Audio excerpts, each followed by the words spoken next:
I need to kill myself in your house.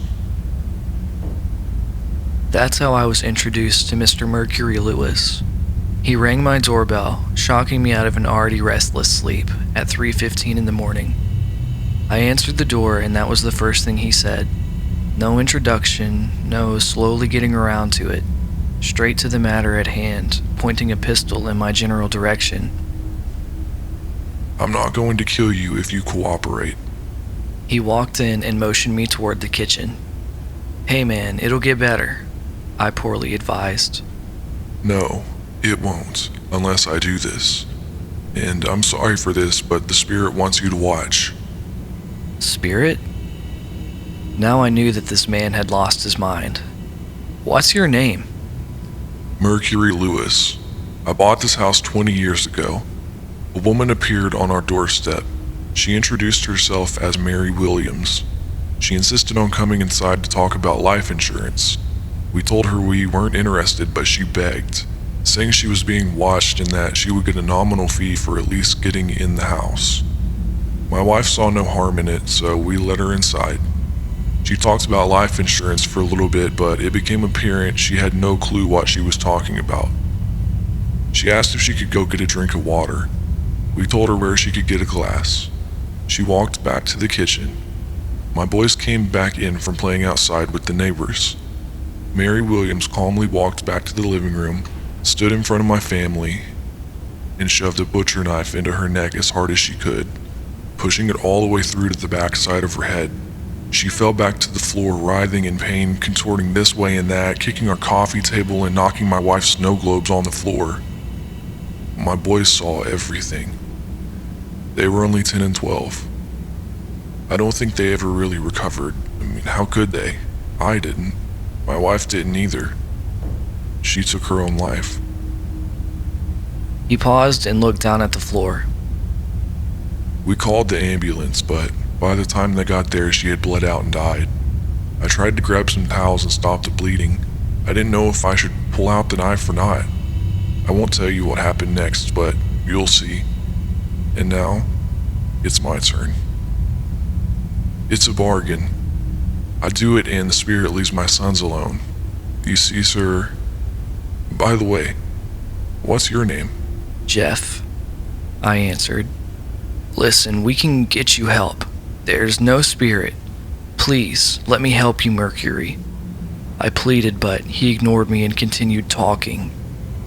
Well, Jeff, you seem like a nice young man, but the spirit in this house will never let you go. You belong to it now, unless you end it. I hope you don't have family. I hope you don't have kids or a wife. I didn't want to be deceitful like little Miss Mary. I'm here to end it.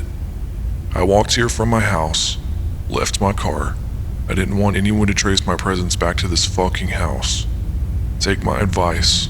No matter how much you hate this house after this, don't sell. No matter what you see, make believe you didn't see it. Persist in your ignorance. If you act like nothing happened, then it will leave you alone. But if you leave, you'll have hell to pay. And with that last sentence, Mercury Lewis put the gun in his mouth and pulled the trigger. The top of Mercury's head exploded, painting my kitchen window and ceiling dark red, textured with brain and bone like a nightmarish Van Gogh creation.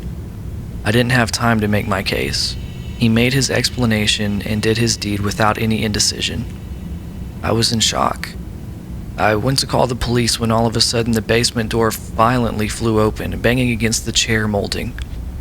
I heard footsteps but didn't see anyone. Mercury's ankles lifted into the air and his body started moving towards the basement door as if being dragged. His body moved past me and I could feel a deep chill envelop my body. Mercury's head left a trail of blood on the kitchen floor. When his body cleared the basement door, it slammed shut. I could hear his head banging against the treads as he was dragged down the stairs. I was confused. Should I call the police or not? How would I explain his body being downstairs? Even if I cleaned the blood trail, they would be able to detect it. They would know I wasn't being completely honest. Yet, I decided it was the right thing to do. I couldn't explain everything, but neither could I live with not calling the police.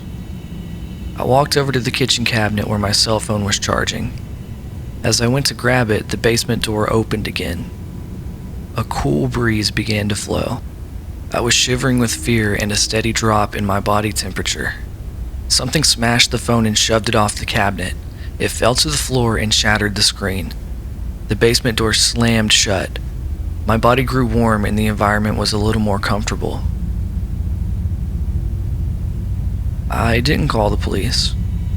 I never reported the incident. I did see on the local news that Mr. Mercury Lewis had went missing. His sons were putting together a group of volunteers to look for him, but I could tell they were disingenuous. They knew what he had done and where he had done it. They were playing out the last act of the play, putting the whole affair behind them. They would search about 2 more weeks and call it quits after that. I took Mercury's advice and tried to act like nothing had happened, but what worried me most was that he wasn't the one who sold the house to me. How many more times will I have to endure this? How many more late night visits are scheduled, and what the hell is in my basement?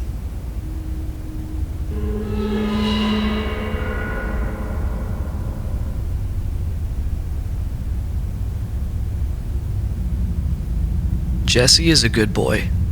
When he was a pup, my wife and I were flabbergasted at his mild disposition. Uncle Dan, who gifted me the dog from his litter of German Shepherds, proudly proclaimed the puppy was a sturdy sort. To me, however, Jesse always looked frightened beneath the surface. His steely resolve didn't fool me. If he hadn't been a newborn puppy, I would have worried that he'd suffered abuse from previous owners. As it would transpire, Jesse was enduring a very different kind of trauma. "What's the racket, boy?" That was the question I asked yesterday morning at 3 o'clock. Susie had nudged me awake to see why Jesse was crying downstairs. My shivering German Shepherd was standing in front of the door to the basement, but that wasn't even the darndest thing. Jesse was pointing his paw at the door. "You don't want to go down there, boy," I said. "Are you after a midnight snack? Come on, you're smart. You know where I keep the..." A shrill ringing noise erupted from the basement. It sounded like a man's dissonant whistling at first, a sinister song, but it eventually settled on one excruciating, continuous note. Jesse whimpered and the noise gradually quietened. Then I realized it had simply ascended to a pitch that I couldn't hear, but the dog clearly heard something. His paw fell to the floor and he fidgeted from side to side, whining painfully. "Okay, not sure what's making that sound," I gulped. "Give me a second to fetch the flashlight, Jesse." The basement light doesn't work, and I wasn't going to stumble around in the dark. As I was rummaging through kitchen drawers for the torch, I heard the basement door open on its own accord. There was no way the dog had opened it, of course. "Jesse?" I called. Finally holding the flashlight in my hand, I darted into the hallway and stared down the blackened staircase into the basement. I could hear Jesse's paws softly plodding against the ground, but his sobbing had ceased. Mustering every ounce of courage, I shone the torchlight down the stairs, illuminating the sinisterly still basement. Every wooden step moaned beneath my weight, threatening to give way, but the rotting stairs held. I finally found myself in the cluttered, chaotic basement area. "Jesse?" I called. A weak wolf sounded from the far corner of the room, so I weaved between boxes and shelves to uncover what had enthralled Jesse. As I would soon learn, fear had motivated him, not eager curiosity. Rounding the mound of basement clutter, I cast my light onto the far side of the room, and there was my dog. He was standing perfectly still, soundlessly staring at something in the corner, something that my eyes did not, or could not, immediately process. A dark, towering shape, so large that it had to hunch forwards to fit into the room. Its spindly limbs stretched across the walls and ceiling. At first I thought it to be an emaciated and obscenely tall man, but then it started to look more like a horrifyingly humongous insect. Finally, I decided it wasn't any earthly thing. All I knew for sure was that it terrified me. Its lips moved, speaking to Jesse in a frequency only he could hear, but the monstrous thing stopped talking when it noticed my flashlight. White, marble, pupilless eyes, sitting in the midst of a darkened face, surveyed me. Then its lips opened again, and though I could not hear a sound, my eardrums swelled until I thought they might burst.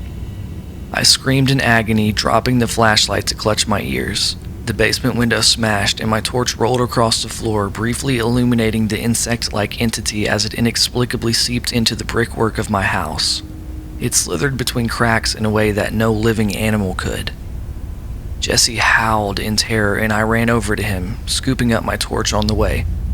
"Come on," I cried. "Upstairs, boy, now." When we reached the lobby, I slammed the basement door shut and locked it. Susie was racing down the stairs, and she sprinted over to us with a concerned look on her face. "What was all that noise?" she asked. "It's fine," I lied, shaking uncontrollably. Jesse gave me a scare. That's all." I didn't sleep that night. I begged Susie to allow Jesse to sleep in our room. I told her that he'd seen a wild animal in the basement and seemed shaken up about it. A half-truth always seems more morally justifiable than an outright lie. Today, I was barely responsive at work. I kept replaying that horrible night in my head. What had I seen? What did it want from my dog? So many unknowns. I truly wish I were telling the truth to Susie. I wish it had just been a rodent, but the way its spidery form had slinked into the wall defied all physical explanation. And yesterday night was only the beginning. During the foggy hours of this evening, I walked home through the local park. Within the white mist that shrouded the path and pedestrians, I caught glimpses of spindly shapes floating from tree to tree.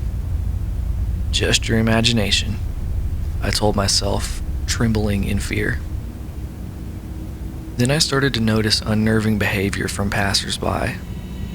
To be more precise, their dogs unnerved me. A cocker spaniel whined, giving me a wide berth as it passed. Then a whippet whimpered, hurriedly dragging its owner past me. 3 or 4 other dogs reacted in the same way, casting fearful looks in my direction as they passed. And all the while, I kept briefly catching glimpses of insect limbs in the fog, scurrying out of sight before I could fully set my eyes upon them. My breathing became labored as true terror gripped me. I started to quicken my pace. People cast perplexed looks in my direction, the frenetic man who was frightening their dogs. When I finally reached my street, I wasn't sure whether to feel relieved or terrified. A house is a place that should make a person feel safe, but when I pictured my home, I could only see the basement. The horrendous thing in the basement, and it seemed there was no escaping it in the outside world either. I reassured myself that all I had to do was ignore it, keep the basement door locked, keep Jesse away from it, and all should be well. I repeated that over and over in my mind, too distracted to absorb my surroundings, and with my guard down, that's when it struck. I felt something tugging at the bottom of my jeans. When I looked down, the color drained from my skin. A black limb was coiling around my ankle, planting me to the ground. I screamed, looking around, but the foggy street was deserted. And then my eyes followed the elongated limb. I saw that it led to a pothole in the middle of the road. That pothole that we've long encouraged the council to fix, the pothole that had transformed into a ceaseless void of blackness. I fell to the tarmac, desperately shrieking for help and clawing at the black limb that dragged me across the road. I tried to imagine what lay at the bottom of that pit. Did it even have a bottom? Whatever unholy hovel the demonic creature had created, I knew it would be a place beyond conceivable horror. I closed my eyes, preparing for the unfathomable terror of whatever fate I would meet in that hole. A growl made my eyes shoot open, and I saw Jesse in the road. Thank the Lord for the dog flap that Susie insisted on installing in our back door. Our fearsome shepherd plunged its killer teeth into the entity's black limb, and the demon unleashed a shrill scream of agony, one that I could hear for a brief moment before it reached a frequency beyond human hearing. Jesse whimpered, deafened by the inaudible noise, but his ferocious attack saved my life. The black limb uncoiled itself from my ankle, retreating into its lair. The tarmac closed over the horrifying void, turning it back into an ordinary pothole. I embraced Jesse and cried, rushing out of the fog to the safety of our home. But is it safe? Jesse gave that thing a scare. I'm just worried that it'll be back. What was the insect man saying to my dog in the basement? That unanswered question scares me. It was talking to Jesse. I'm sure of it. Has it always spoken to him? I don't know what it wants from him. From us.